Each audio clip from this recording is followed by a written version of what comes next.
way back as I can remember, I've always wanted to fly, and initially I wanted to be in the Air Force, and worked through school to do that. Learnt to fly when I was at school and had my private license, and was accepted on the March 1983 pilots course, but failed the final eye medical, which was a shame. So that was very disappointing at the time.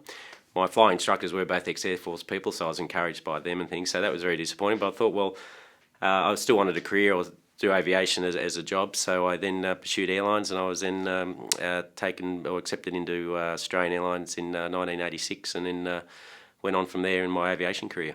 I always, as a child, always had an interest in old aircraft. I remember even at primary school, Grant Farmer, a friend of mine, we'd play Lancaster bombers on the jungle gym and things like that. I don't know where I got that interest from World War II aircraft, but Lancaster was certainly always a favourite, Spitfire and things like that as I grew up. And growing up in Berwick in southeast Victoria, there was an aerodrome there called Casey Field. It's no longer there, but and it was a bit of a satellite aerodrome around Melbourne. It seemed to attract a lot of old aircraft, Tiger Moths, Osters, and things like that. And I'd ride my push bike down there at the age of 12, 13 and just watch those aircraft, and always with the view to learning to fly the day I turned 16. And then once I got my commercial licence at Royal Victorian Aero Club, walked past a hangar one day, and there was a Lockheed Hudson with its nose sticking out of the door, the one that's out here now in the museum.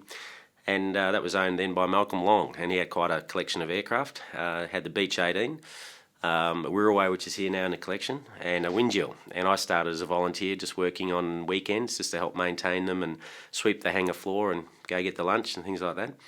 And then when we got the Hudson going, I was invited to fly the Windjill. So I was 19 when that happened. So just very lucky, Johnny on the spot, basically just being an enthusiast.